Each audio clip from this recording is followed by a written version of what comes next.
अस्सलाम वालेकुम नाज़रीन मोहतरम, मैं उमर फ़ारूक हूँ और आप मेरा यूट्यूब चैनल उमर स्पीक्स देख रहे हैं। नाज़रीन मोहतरम, पिछले दिनों पाकिस्तान और अफ़गानिस्तान के बॉर्डर पर एक वाक़या पेश आया था। ड्यूरैंड लाइन पर एक वाक़या पेश आया था कि जिसके अंदर अफ़गान तालिबान ने पाकिस्तान फ़ौज की जानिब से जो फेंस लगाई गई थी, पाक फ़ौज की जानिब से, उस फेंस को वो उखाड़ कर ले गए थे। और इस खबर को पाकिस्तानी मीडिया ने अपने तरीके से पेश किया, इंटरनेशनल मीडिया ने चार बातें लगाकर अपने तरीके से पेश किया, जबकि भारतीय मीडिया ने शादियाने बजाते हुए इस खबर को पेश किया। और किसी ने भी इस खबर को तफसील से और ठीक तरीके से पेश नहीं किया।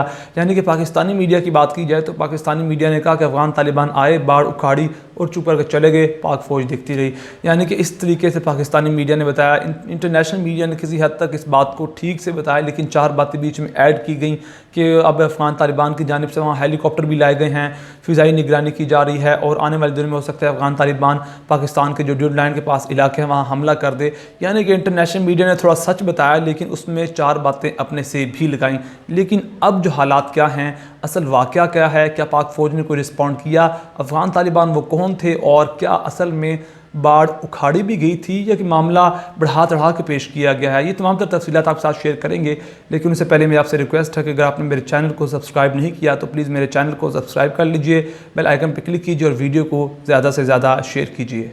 नाज़रीन मोहतरम, ये जो ड्यूरैंड लाइन है ये हमेशा से मुतनाज़िर रही है। जब से पाकिस्तान की पार्टीशन हुई है, इसको अफ़गानी जो लोग हैं, अफ़गानिस्तान के रहने वाले नहीं मानते। वो कहते हैं कि अफ़गानिस्तान के आधे इलाके पाकिस्तान के हदूद में हैं, वो हमारे इलाके हैं, इसलिए हम इस लाइन को नहीं मानते और इसी वजह से वो उस जगह पर जो बाढ़ है, वो जो फेंस है, वो नहीं लगाने देते। आपको बताते चलें कि पाकिस्तान की अफ़गानिस्तान के साथ सबसे बड़ी सरहद लगती है और इसकी लंबाई, इसकी लेंथ और इसकी लंबाई की बात करें तो ये तकरीबन 2640 किलोमीटर की ये बॉर्डर की लंबाई है, जो पाकिस्तान के किसी भी मुल्क के साथ लगने वाली सबसे लंबी सरहद है। और पाकिस्तान की चाइना के साथ, इंडिया और ईरान के साथ भी सरहदें लगती हैं, लेकिन अफ़गानिस्तान के साथ सबसे बड़ी सरहद लगती है और ये बलूचिस्तान से लेकर KPK तक जाती है और चित्राल के पहाड़ों से लेकर बलूचिस्तान के सहराओं से गुजरती हुई मकरान तक ये सरहद जाती है। और फेंस की बात की जाए तो जो पाकिस्तान की फ़ौज ने फेंस लगाई है बलूचिस्तान के इलाके में, जो बॉर्डर लगता है अफ़गानिस्तान का पाकिस्तान के साथ, उधर 97% फेंस लगाई जा चुकी है, 3% रहती है। और KPK की बात की जाए तो उस इलाके में जो सरहद लगती है वहाँ 91% फेंस यानी कि बाढ़ पाक फ़ौज की जानिब से लगा दी गई है। 9% यानी कि 9 से 10% रहती है। इन इलाकों में अभी तक ये फेंस क्यों नहीं लगाई गई, इसके पीछे भी 3 वजूहात है जो मैं आपको बताऊंगा। और वो ये हैं कि सबसे पहली बात यह है कि हो सकता है कि ये मुतनाज़ा इलाके हैं, यानी कि जो अफ़गानिस्तान की तरफ के जो कबाइल हैं वो इस इलाके पर फेंस नहीं लगाने देते। वो कहते हैं कि हमारा इलाका है, पाक फ़ौज की और उन इलाके में जो कबाइल के जो रहनुमा थे उनकी झड़प भी हुई है। इस दौरान उनकी भी काफ़ी शहादतें हुई हैं, पाक फ़ौज की भी काफ़ी शहादतें हुई हैं। इस मामले पर ये मामला काफ़ी मुतनाज़ रहा है, यानी कि जो कबाइली इलाके हैं वो इस जगह पर बाढ़ नहीं लगाने देते। वो कहते हैं कि हमारा इलाका है और हम इस जगह पर बाढ़ नहीं लगाने देंगे।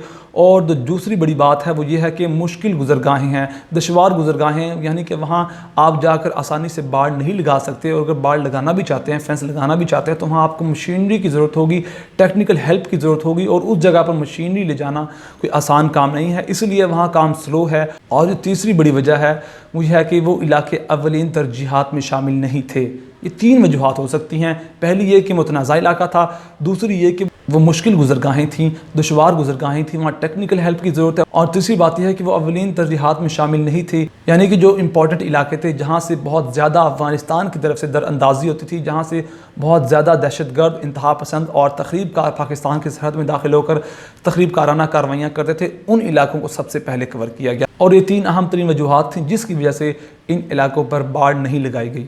और इसी टॉपिक पर जो मैंने लास्ट वीडियो बनाई थी उसके नीचे कमेंट किया गया था जिसमें कहा गया था कि पाकिस्तान की फ़ौज की जानिब से कोई रिस्पांस क्यों नहीं दिया गया अफ़गान तालिबान को। यानी कि लोगों के दिमाग में ये बात बिठा दी गई है कि अफ़गान तालिबान आए, उन्होंने बाढ़ उखाड़ी और वो लेकर चले गए, पाकिस्तान फ़ौज ने कुछ नहीं कहा, इसलिए अब लोग इस तरह के सवाल कर रहे हैं। और मैं आपको बताता चलूँ, एक बात याद रखिए कि पाकिस्तान फ़ौज का एक तरीका है, एक कमांड है, हाई कमांड से जब तक ऑर्डर ना हो तब तक पाकिस्तान की फ़ौज किसी पर हमला नहीं करती, किसी का रिस्पॉन्ड नहीं करती, किसी को जवाब नहीं देती।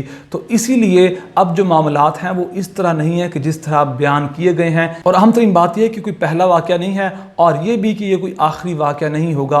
आने वाले दिनों भी ऐसे वाक़यात पेश आते रहेंगे, क्योंकि अफ़गान तालिबान समझ سمجھتے ہیں کہ اب جیسا کہ پہلا ماحول تھا، یعنی کہ افغانستان کے اندر امریکہ اور CI اور بھارت کے آنے سے پہلے باڑ نہیں تھی، فینس نہیں تھی، لوگ آیا جایا کرتے تھے آسانی سے، اور اب بھی وہی حالات ہوں گے۔ افغان طالبان سمجھتا ہے کہ ہماری حکومت آ گئی ہے اور اب پاکستان جو ہے، پاکستان کی طرف سے جو باڑ لگائی گئی تھی اس کو کھاڑ دینا چاہیے، یعنی کہ وہ ابھی بھی اس چیز کو نہیں مانتے، لیکن اب حالات مختلف ہیں، اب اس طرح نہیں ہوگا۔ اب دیکھیں کہ جو افغانستان کی طرف جو افغانستان کے قبائل ہیں، افغانی قبائل ہیں، ان کا جو گزر بسر صرف سمگلنگ کے ذریعے ہوتا ہے، تو وہ ایسا کرتے تھے، سمگلنگ ہوا کرتی تھی پاکستان اور افغانستان کے بارڈر پر، اب وہ سمگلنگ رک گئی ہے، جس کی وجہ سے اب حالات وہاں کے برتر ہوتے چلے جا رہے ہیں۔ لیکن پاکستان کا بھی اس میں کوئی قصور نہیں ہے، کیونکہ پاکستان کی طرف دہشت گردی بڑھ رہی تھی اور سمگلنگ سے پاکستان کو بھی نقصان پہنچتا تھا۔ جو بھی فروٹ اور دیگر چیزیں جو افغانستان کے علاقے میں جاتی تھیں وہ پاکستان میں شارٹ ہوتی تھی، تو یہاں بھی ان کی قیمتیں بڑھ جاتی تھیں، تو افغانستان میں جب جا کر وہ بیچی جاتی تھیں تو ادھر بھی ان کی قیمتیں بڑھتی تھیں۔ اس طرح پاکستان کو سمگلنگ سے بھی نقصان ہوتا تھا، انتہا پسندی بھی پاکستان کے اندر ہوتی تھی، اور اسی وجہ سے پاکستان کی جانب سے اس علاقے میں باڑ لگائی گئی تھی۔ اور ناظرین محترم، یہ تمام تر تفصیلات تھی جو میں نے سوچا کہ آپ تک پہنچا دی جائیں، سچ بات آپ کو بتائی جائے، اندر کی کہانی کیا ہے وہ آپ کو بتائی جائے، کیونکہ انٹرنیشنل میڈیا کی جانب سے غلط ملت رپورٹیں پیش کی جا رہی ہیں اور بھارتی میڈیا بھی اس بات کو اکسا رہا ہے۔ انٹرنیشنل میڈیا کہہ رہا ہے کہ افغان طالبان کی جانب سے وہاں ہیلی کاپٹر لائے گئے، فضائی نگرانی کی گئی، اور یہ بھی کہا جا رہا تھا کہ امید کی جاتی ہے کہ اب افغان طالبان کبھی بھی پاکستان کے علاقوں میں حملہ کر سکتے ہیں، اس طرح کی باتیں کی جا رہی تھیں۔ تو ایسے میں نے سوچا کہ آپ تک اصل حقیقت پہنچائی جائے، اور یہ تمام تر تفصیلات جو میں نے آپ سامنے پیش کر دیں۔ اور اگر آپ کو میری ویڈیو پسند آئی تو پلیز میرے چینل کو سبسکرائب کر لیجئے، بیل آئیکن پہ کلک کیجئے، ویڈیو کو زیادہ سے زیادہ شیئر کیجئے، اپنا بہت سارا خیال رکھے گا، ہمیں دعا میں یاد رکھے گا۔ اللہ نگہبان۔